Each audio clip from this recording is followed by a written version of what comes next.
विद्यार्थी मित्रांनो, तिसरे प्रकरण आपण अभ्यासत आहोत. मराठी भाषेची उत्पत्ती आणि तिची पूर्वपीठिका ह्याचा अभ्यास आपण करतो आहे. मराठी भाषेची उत्पत्ती संदर्भामध्ये विविध अभ्यासकांनी विविध मते नोंदविलेली आहेत.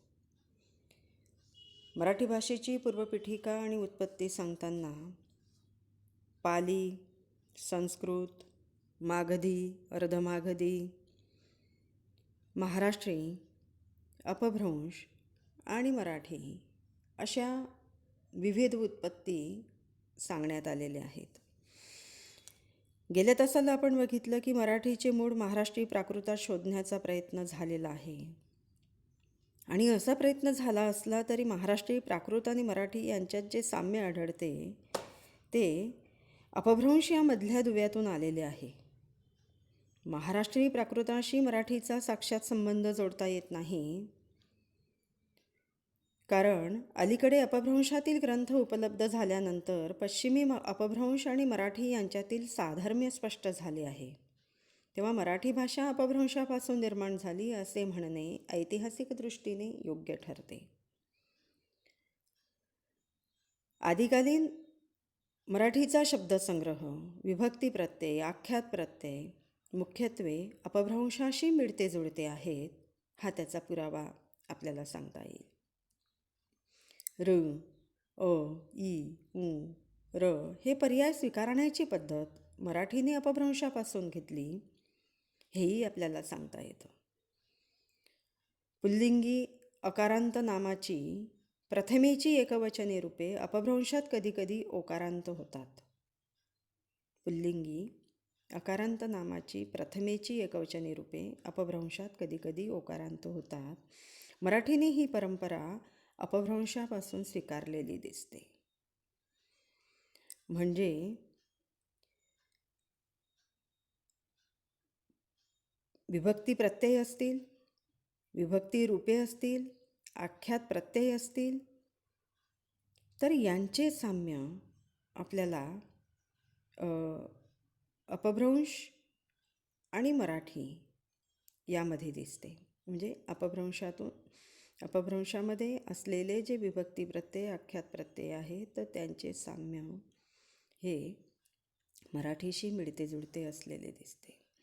मराठीतील अनेक नादानुकारी शब्दांचे मूळ संस्कृतापेक्षा अपभ्रंशामध्ये सापडते, कारण मराठीमध्ये नादानुकारी शब्द खूप आहेत. अंत्ययमक जुळवण्याची प्रवृत्ती, म्हणजे प्रामुख्याने काव्य या प्रकारामध्ये ते दिसतं आपल्याला. ओवी, दिंडी इत्यादी छंद मराठी काव्याने अपभ्रंशापासून घेतले आहेत.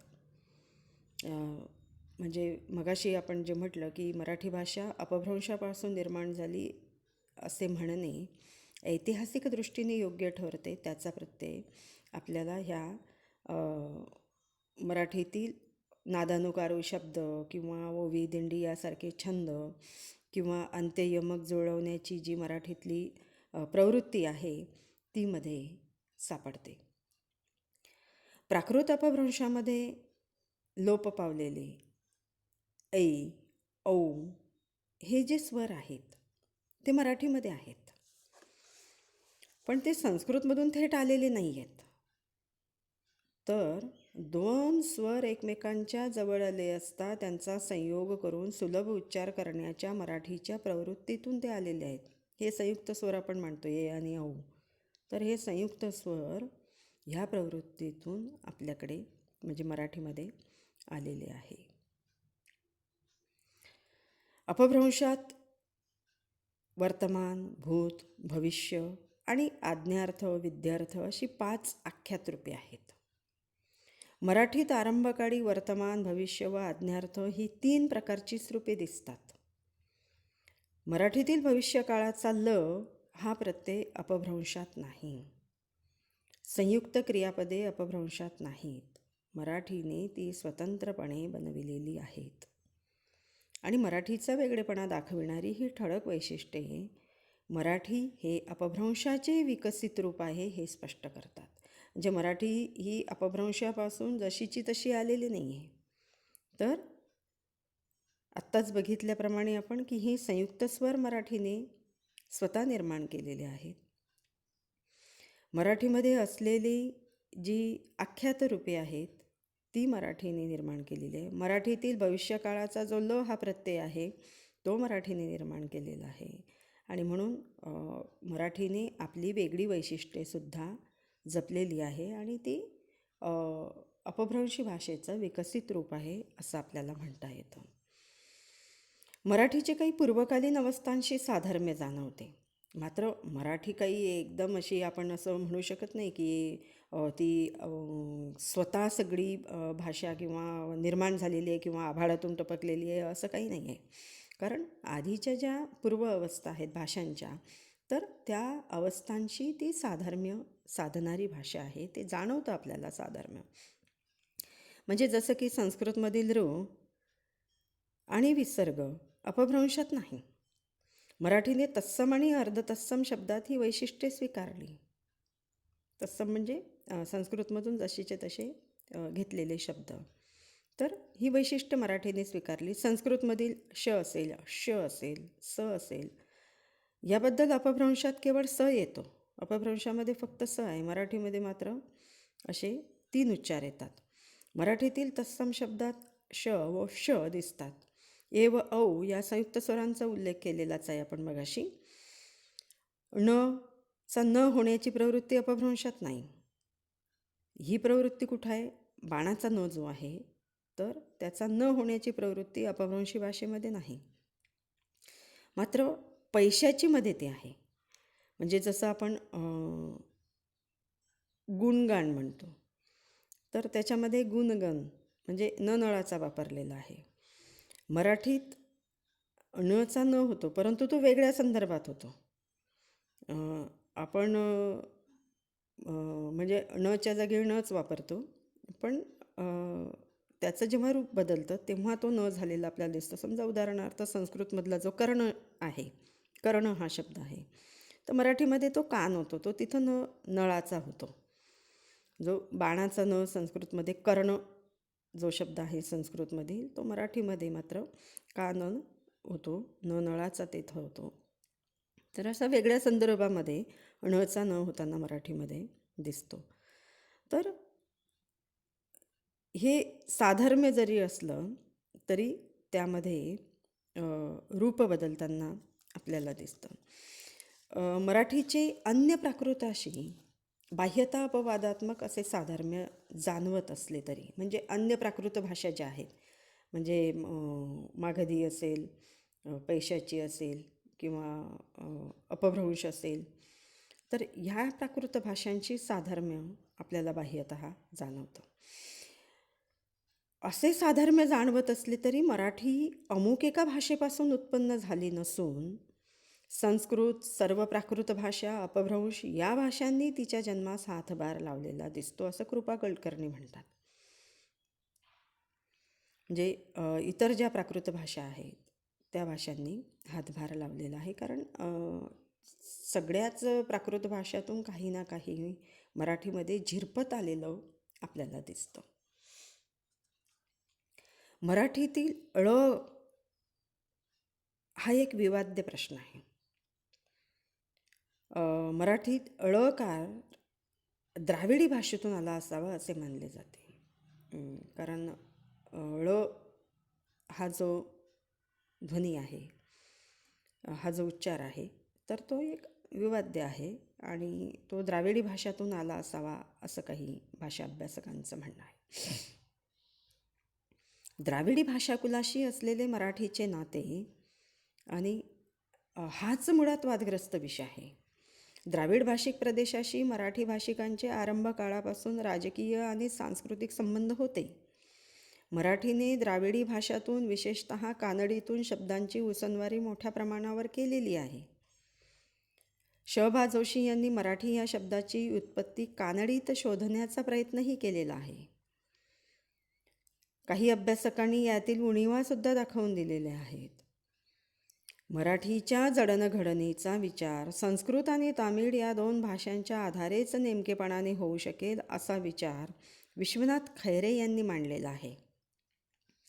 द्राविड मराठी संबंध अशा काही शक्यता सुचविणारा आहे, मात्र या शक्यता आज तरी सैद्धांतिक स्वरूपाच्या ठरू शकणाऱ्या नाहीत. आतापर्यंत झालेल्या भाषिक अभ्यासाच्या आधारे मराठीची निर्मिती संस्कृत, महाराष्ट्री, प्राकृत, अपभ्रंश आणि मराठी या क्रमाने स्वाभाविक विकसनाच्या तत्वानुसार झाली हेच स्पष्ट होते. स्वनव्यवस्था, व्याकरण व्यवस्था आणि शब्दसंग्रह या तिन्ही स्तरांवर आदिकालीन मराठीचे अपभ्रंशाशी साधर्म्य जाणवते. म्हणजे आपण अशी विविध मतमतांतरेही जाणून घेतली, या संदर्भातले वाद जे आहेत ते आपण जाणून घेतले.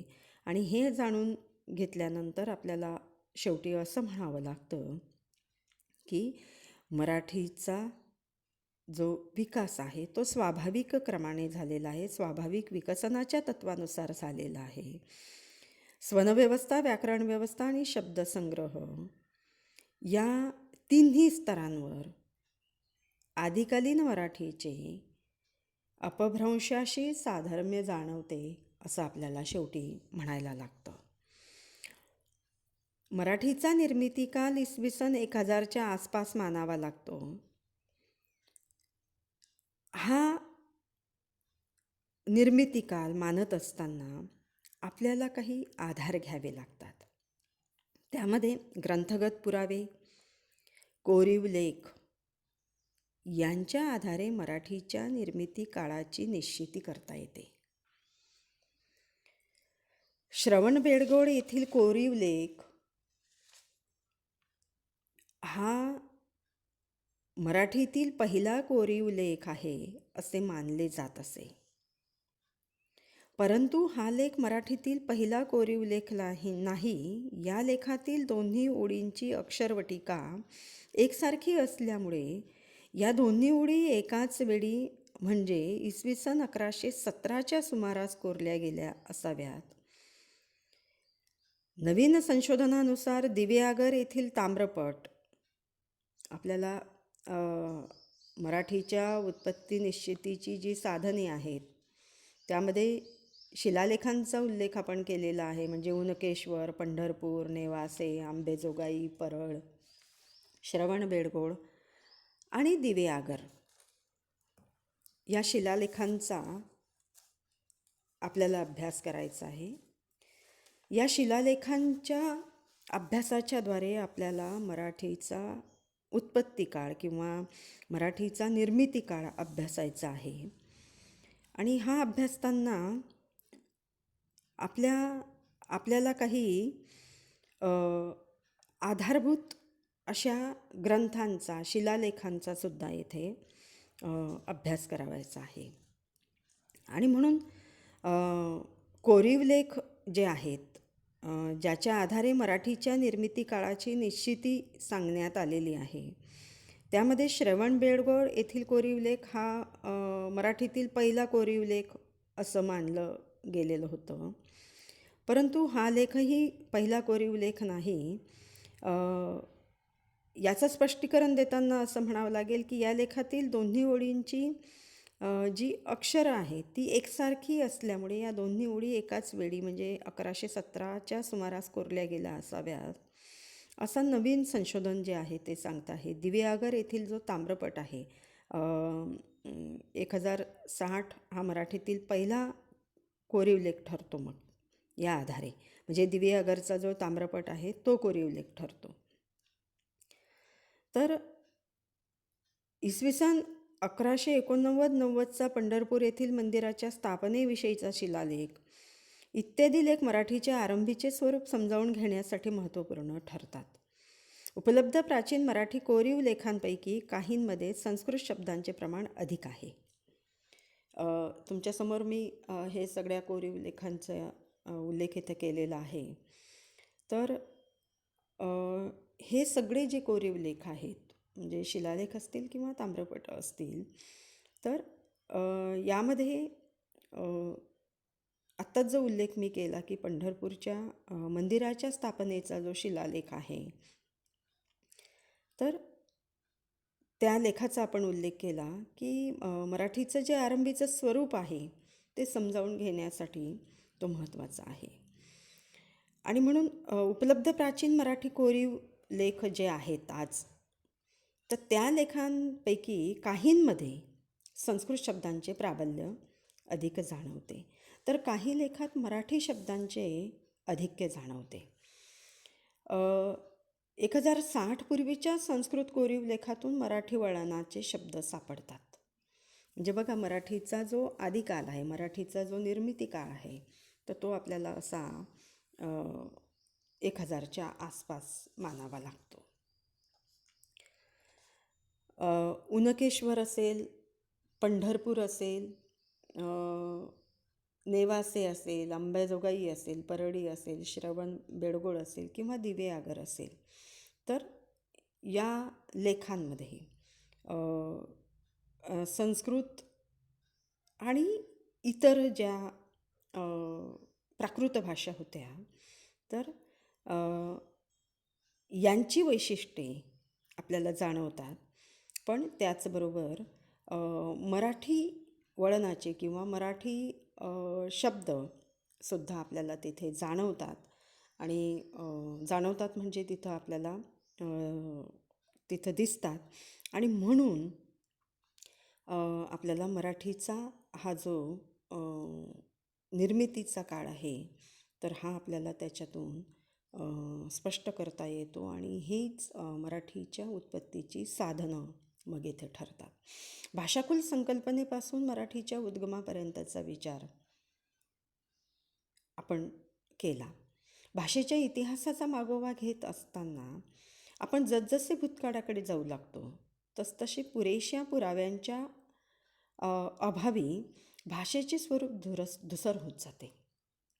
कारण आपल्याकडे असे खूप सारे पुरावे आज उपलब्ध नाही आहेत. प्रागैतिहासिक काळातील भाषेविषयीचे अंदाज बांधताना भाषाविज्ञानाला मानव वंशविज्ञानाचे सहाय्य घ्यावे लागते. भाषेच्या अज्ञात व्यवस्थेविषयी मतभेद निर्माण होण्याचीही शक्यता असते. भाषाकुल संकल्पना मुळातच मूलभाषेच्या कल्पनेवर आधारलेली असते.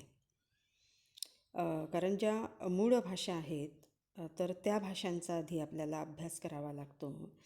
आणि या मूळ भाषांच्या कल्पनेवरच ही संकल्पना आधारित असते. आपण भाषाकुळ संकल्पनेचा अभ्यास केला.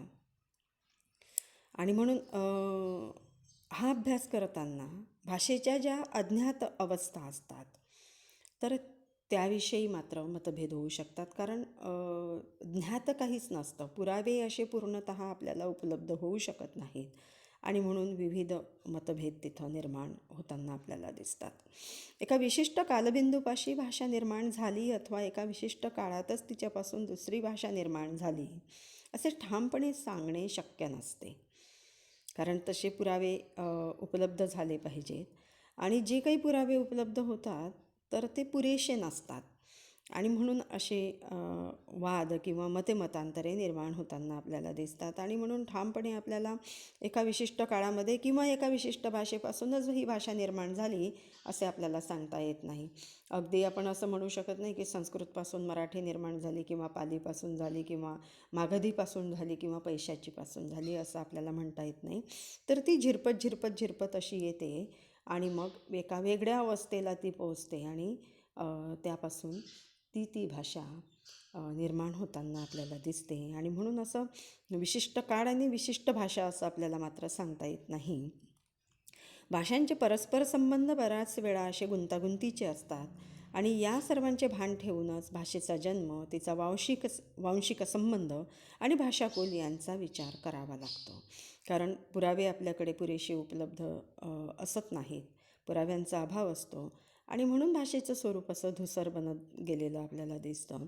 आपण व्याकरणिकदृष्ट्या, स्वनाच्या दृष्टीने, उच्चारांच्या दृष्टीने, मानववंशशास्त्राच्या दृष्टीने आणि उपलब्ध पुराव्यांच्या दृष्टीने हा अभ्यास केल्यानंतर आपण ह्या निष्कर्षापर्यंत इथं येतो की आपल्याला असे विशिष्ट काळामध्ये आणि विशिष्ट भाषेपासूनच मराठी निर्माण झाली असं ठामपणे आपल्याला म्हणता येत नाही. कारण हे सगळ्याच भाषांमध्ये हे परस्पर संबंध गुंतागुंतीचे असतात. आणि म्हणून तिचा जन्म, तिचा वांशिक संबंध हा आपल्याला असा ठामपणे सांगता येत नाही. तर हा सगळा अभ्यास केल्यानंतर या निष्कर्षापर्यंत आपण आलेलो आहोत. इथं आपण थांबूया. पुढच्या तासाला भेटूया. धन्यवाद.